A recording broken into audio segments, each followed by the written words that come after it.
I think the refrain from our psalm today sum up the theme, or at least a good point for all of us to reflect this weekend.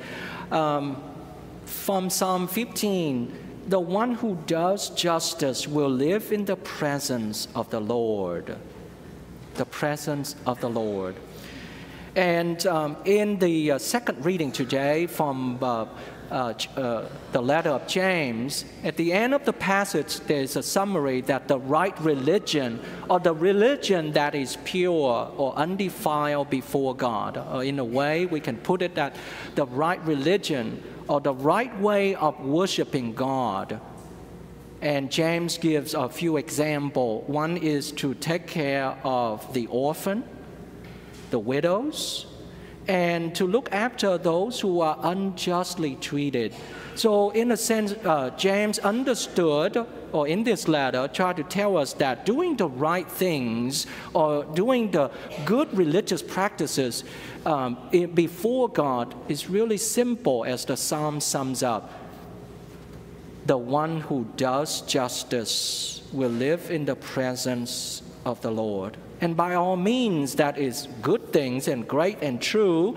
Also, the first reading today, as we see at the end of the first reading from the book of Deuteronomy. And by the way, the term Deuteronomy is a combination of two nouns in Greek. Deutero means second. Onomy is really law or code of law or policy or statute. So the book of Deuteronomy is a second set of law, or in many ways repetitions of what was found in the book of Exodus, Leviticus, and so those. That's why in many ways Deuteronomy tells us a lot of things, but does not go into details. For example, in verse 2 of this chapter 4, the author says, "In observance of the commandments of the Lord your God, you shall not add to what I command you, nor subtract from it." Think of that for a moment. But again, he goes on to say the whole passage, but does not tell us exactly what are the commandments. And when we go to the next verse beyond this passage, which is from chapter 4, verses 1 to 8 into verse 13, and I read just for our clarification, Moses is the one who just speaks to them. Continue on. "Moses declared to you his covenant, which he charged you to observe. That is the 10 Commandments." So here, going beyond the verses that we heard in the first reading, we have another reference to, namely the 10 Commandments. And by the way, the word 10 Commandments is another, sometimes we hear this, but we don't pay attention too much, is Decalogue. It's another Greek noun combination. Deca is 10, the number 10. Logos is really a speech or a word. So it's really the 10 Commandments in the book of Exodus from chapter 20, verses 1 to 17. It's begin with the first word of those verses. So it takes 10 first words of those 17 verses, and that's why it came down to what we know or is known throughout the centuries and thousands of years for Jews and Christians as the 10 Commandments. So in a sense here, from the book of Deuteronomy in the first reading makes a reference to the 10 Commandments or statutes or codes, and we only have to go beyond what we heard in order to see what the statutes and commandments that Moses handed on or shared with the Israelites. And just for our reference, in going back to the book of Exodus, which is the second in the table of content of the Bible, chapter 20. And I'll just read a few verses here for us to remind ourselves. By the way, I presume that all of us here are familiar with the Ten Commandments. Some of us may not memorize like I do. I don't memorize them, but I know about them. Just another reference. When I was a young kid, learning or studying catechism in order to receive First Communion, and the policy or one of the criteria was that I have to be able to recite the Ten Commandments. And so in my second grade, I failed. So the nuns, many of our sisters here, the nun made me repeat a whole year.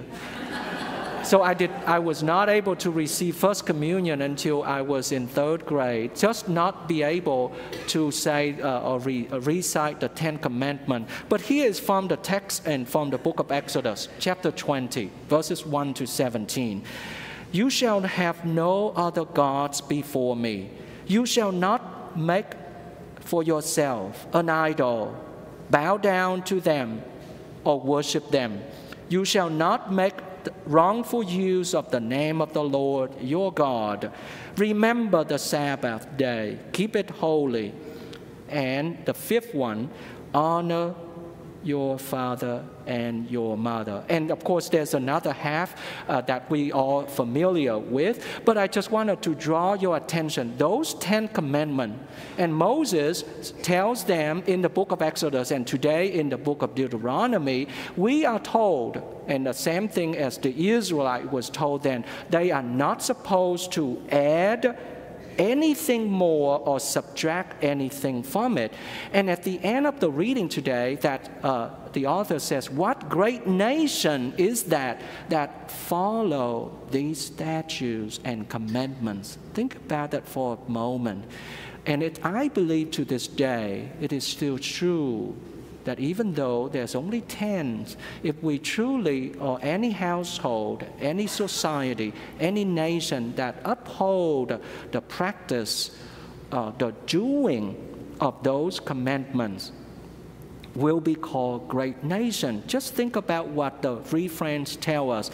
The one who does justice walks in the presence of God. What does justice ask us to do? To believe in God and to do good things for our brothers and sisters, as the second reading that James reminds us.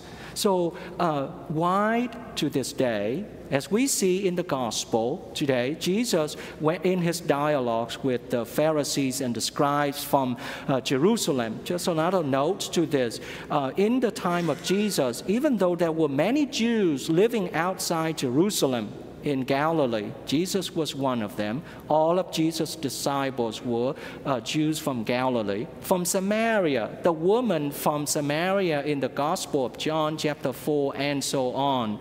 But like everything else, the Jews from Jerusalem often looked down on Jews outside Jerusalem. And for that reason, when they confront Jesus or encounter Jesus, they often show their opposition.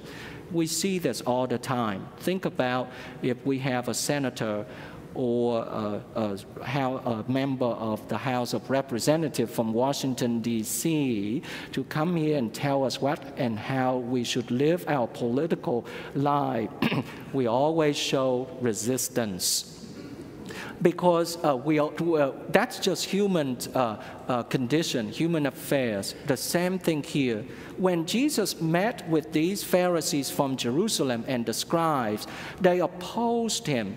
And the Pharisees were the group of educated people who became over 300 years until the time of Jesus, very influential to the Jews in Jerusalem. They are one of the groups that we call the council, or they call the council, and they have a lot of influence over Jews, and because of that, they have their own ways of life.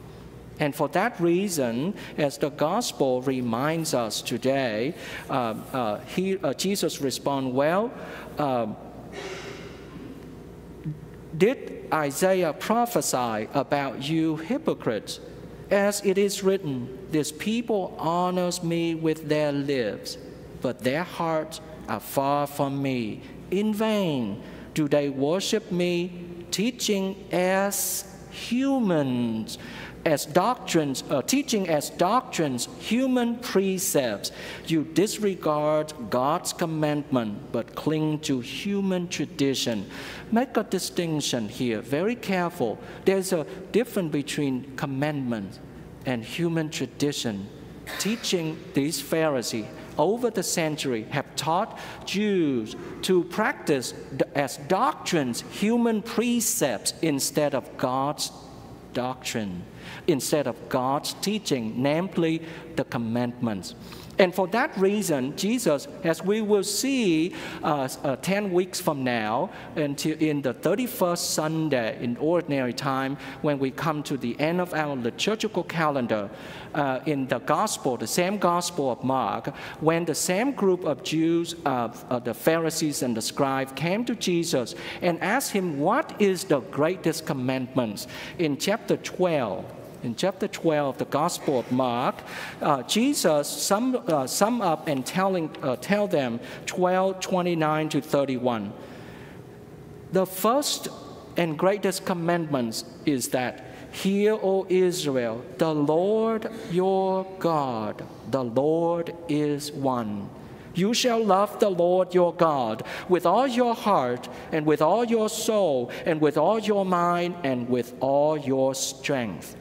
The second is this: you shall love your neighbor as yourself. There is no other commandment greater than these two.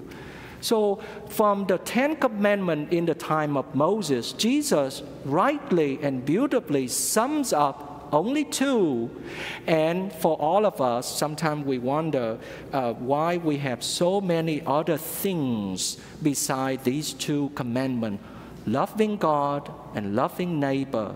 For example, we are all familiar or have heard of the Catechism of the Catholic Church. Hundreds and hundreds of pages. This is not to count the Code of Canon Law. Now think about it, and I thought about this question yesterday, and for my preparation for this homily, and I said to myself that I believed that because not only in the time of Moses and after him, the Jews, the Israelites, failed utterly of following these 10 commandments.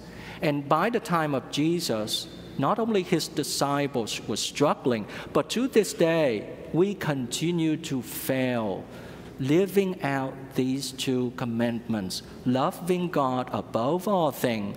And the reflection of loving God is our loving neighbor as ourselves.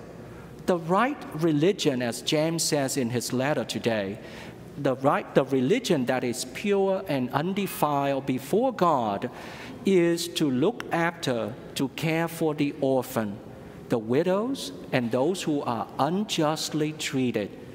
That's the way James rightly understands this meaning of the two commandments. And in the first reading from Deuteronomy, at the end, we are told, what great nation, what great household, what great society, what great person is the one other than he, she, they, or society or nation that does justice. And the one who does justice walks in the presence of God.